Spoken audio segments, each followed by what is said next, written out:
Halo Sobat Medio, menyambut 1 tahun Medio Podcast Network by KG Media, akan ada sebuah series terbaru yang membahas podcast-podcast oleh Medio bersama produsernya masing-masing. Special episode untuk produser ini akan membahas keunikan serta keseruan masing-masing produser dalam mengelola podcast mereka. Ala-ala behind the scene gitu deh. Nah, di episode kali ini, aku Muhammad Kanzia bersama Intania Ayu Mirza akan ngobrol bersama Ellen Bellion dan Ristiana Dwi Putri untuk membahas podcast obsesif dan semua bisa cantik. Kedua podcast ini membahas pengembangan diri serta kecantikan luar dalam yang bisa dimiliki oleh anak muda. Yuk kita simak sama-sama.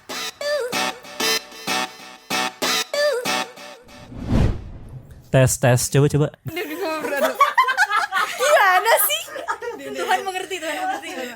Mau bagaimana pun bentuk doanya, yang penting berdoa.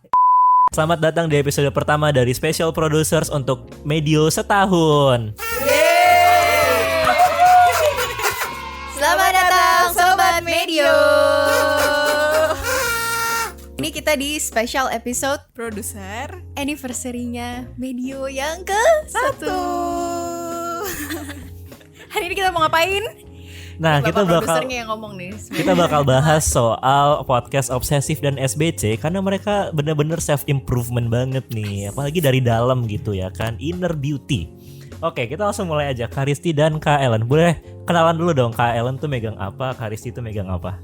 Oke, hai, gue Ellen, gue produser dan brand communication lead di Medio. Produsernya sekarang lagi megang podcast obsesif dan juga Kompas TV. Oke, halo semuanya, gue Risti, gue produser dan juga content lead di Medio. Untuk channel podcast yang gue pegang itu ada Semua Bisa Cantik, Dongeng Pilihan Orang Tua, Kilas Kabar Nusantara, dan juga Obrolan Meja Makan. Oke, jadi dari produk-produk yang tadi nih, cerita dong awalnya pas dikasih tanggung jawab untuk mengelola podcast obsesif dan SBC itu seperti apa perasaannya? Oke, kita ngobrolin obsesif sama SBC. Obsesif itu sebenarnya udah ada sejak tahun 2018. Awalnya dia tuh ada di salah satu lembaga lah, dari tetap masih di Harian Kompas dulunya, tapi sekarang kita bawa nih ke Medio. Dan obsesif itu ngomongin soal skill, soft skill, kemudian ngomongin tentang karir. Kita juga sempat interview sama beberapa wirausahawan untuk bahas tentang bagaimana sih proses mereka bertumbuh sampai mereka bisa sukses segala macam gitu. Jadi kalau menurut gue sih dari awal dikasih tanggung jawab untuk pegang obsesif sampai sekarang akhirnya di Medio, itu sesuai banget dengan kebutuhan anak-anak muda saat ini. Karena kan kita butuh ya, maksudnya kalau ngomongin soal karir itu kan nggak banyak ya, kayak resmi aja gitu di webinar doang segala macam. Tapi kalau podcast kan masih dikit nih, apalagi di Indonesia yang biasanya katanya caur-caur doang. jadi kita bikin yang kontennya lebih biar anak-anak muda itu tahu harus ngapain, ngasah soft skill mereka tuh kayak gimana. Ya perasaannya senang-senang aja sih, sampai sekarang masih bisa bertahan dan masih ada yang dengerin. Kalau lu gimana, Riz? Kalau gue pertama kali desain untuk megang channel podcast Semua Bisa Cantik, pastinya tertantang banget ya. Apalagi Semua Bisa Cantik itu kan kerjasamanya bareng dengan unit Stylo Indonesia, yang salah satu juga bagian dari Kompas Gramedia gitu. Dan juga Semua Bisa Cantik itu kan salah satu campaign dari Stylo juga gitu ya, Semua Bisa Cantik gitu. Terus dari pembahasannya, narasumbernya, semuanya itu buat gue juga inspiring banget. Karena banyak pembahasannya itu gimana sih cara perempuan mendefinisikan kecantikan, terus merubah standar kecantikan, kayak gitu-gitu sih. Jadi tertantang dan juga pastinya terinspirasi juga. Jadi belajar juga ya dari konten-konten yang kita buat. Banyak banget yang dipelajarin. Gak cuma kita yang nyari narasumber segala macam, tapi kita juga jadi banyak terbuka dengan hal-hal baru sih. Betul. Gitu Bapak produser. Ini udah ganti nih orangnya. Oh ganti, Ibu produser sekarang ganti. Iya. Kalau dari tadi kan cerita kalau Kak Ellen sama Kak Risti ketemu banyak banget narasumber yang katanya inspiratif dan jadi banyak belajar hal baru.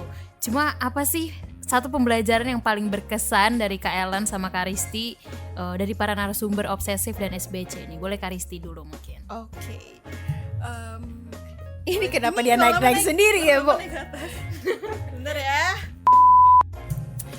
Untuk pembelajaran yang paling berkesan dari narasumber Semua Bisa Cantik itu terutama dari para narasumber yang curhat tentang pengalaman-pengalaman mereka. Jadi ada di mana satu season kita itu pembahasannya khususnya itu stop beauty shaming. Jadi narasumber itu cerita bagaimana pengalamannya dia melalui perundungan, terus bagaimana mereka juga melewati itu semua. Jadi pembelajaran itu tuh buat aku sangat berkesan banget ya, gimana mereka bisa ngelewatin masa-masa sulit itu gitu sih. Kalau di obsesif sendiri kayak gimana teman? Kalau di obsesif, wah sebenarnya kalau bintang tamu yang menginspirasi banyak banget karena udah dari 2018 kan ya.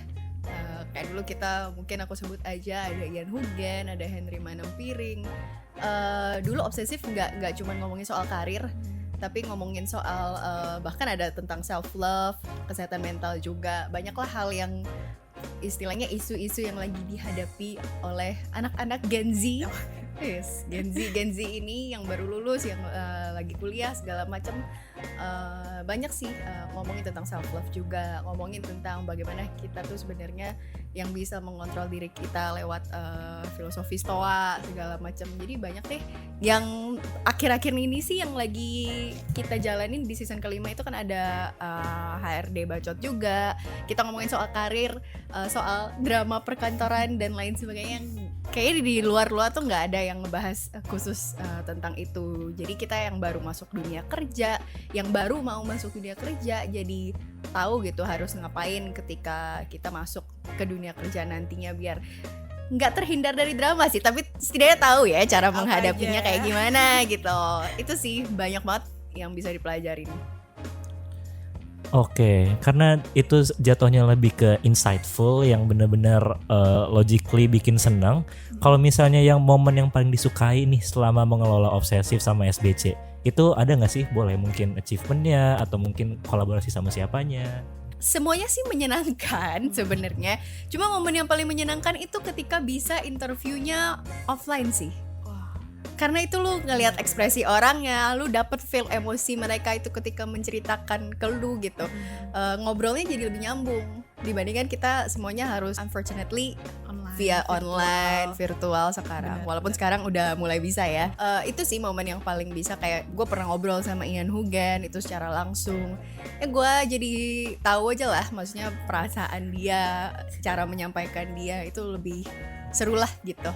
Itu sih kayaknya momen-momen yang pengen gue ulang lagi di obsesif, nanti bisa offline mungkin next season. Ditunggu aja.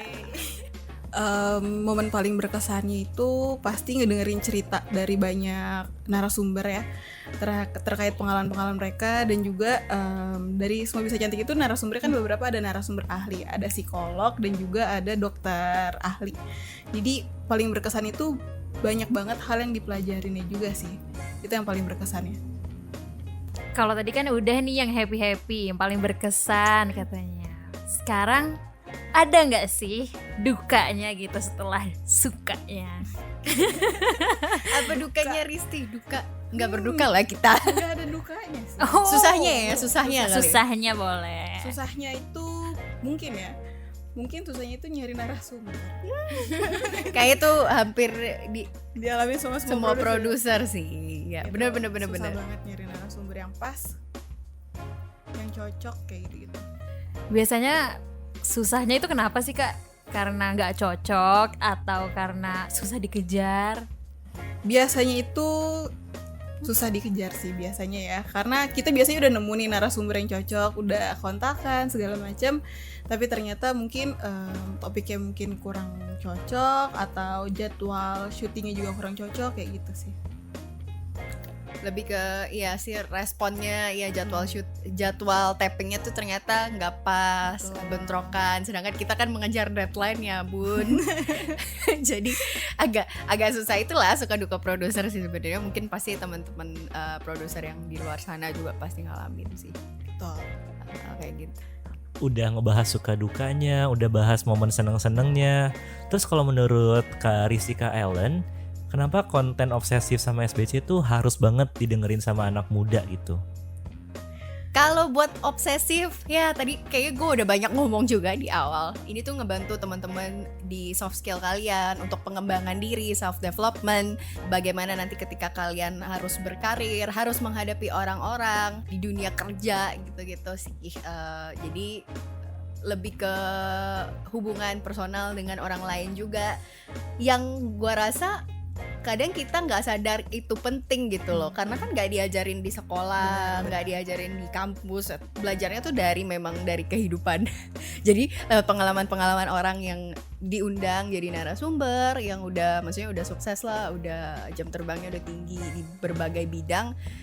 Mungkin ini akan bisa jadi gambaran sih buat teman-teman obsesif yang dengerin. Nanti ketika masuk ke dunia kerja itu seperti apa, ketika berhubungan dengan orang di dunia profesional itu seperti apa. Itu sih yang penting dari gua. Oke. SBC. Oke, kalau Semua SBC mungkin lebih bagaimana pengembangan diri itu ke diri sendiri ya. Jadi karena kontennya kebanyakan mengajarkan kayak bagaimana penerimaan diri, terus bagaimana kamu bisa menerima kecantikan yang gak sesuai dengan standarnya aja, atau bagaimana kamu tuh bisa mengimprove diri kamu tuh bukan dari luarnya aja tapi juga dari dalam diri, kayak gitu sih. Itu pas banget buat dengerin sama anak-anak muda zaman sekarang. Yang biasanya suka insecure sama diri sendiri, harus bisa self love gitu ya. Bener. Nah, karena sekarang ini Medio lagi ulang tahun nih, boleh dong wish-nya dari kedua produser kita yang paling cantik ini. Buset. Wish-nya untuk Medio ini apa sih? Khususnya buat channel obsesif sama SBC nih, anaknya nih. Siapa tahu ada guest star yang jadi wishlist-nya juga nih. Amin. Kok gue yang jadi amin? Selamat ulang tahun buat Medio yang pertama kali, yang 1 tahun. Seneng sih bisa jadi bagian dari Medio dari awal masih bayi. Masih bayi. Wishnya buat Medio sukses terus, buat Medio semakin menginspirasi, semakin mencerdaskan bangsa. Mencerdaskan bangsa. Kan senior cerdas tanpa batas. Gitu. Jadi harus ada cerdas-cerdasnya ya. Benar, tetap kayak gitu. Walaupun tetap semoga tetap bisa menghibur, bisa menjadi bekal lah buat teman-teman kedepannya di banyak hal gitu. Amin. Kalau dari gue kurang lebihnya sama kayak Ellen. Semoga Medio selalu sukses, terus menginspirasi, dan juga pastinya kontennya semoga selalu bisa menjadi manfaat untuk pendengarnya. Iya. Amin. Ada amin guys. Ada amin. So itu dia special episode bersama produser obsesif dan semua bisa cantik. Jangan lupa dengerin episode spesial anniversary Medio lainnya. Happy birthday sekali lagi untuk Medio.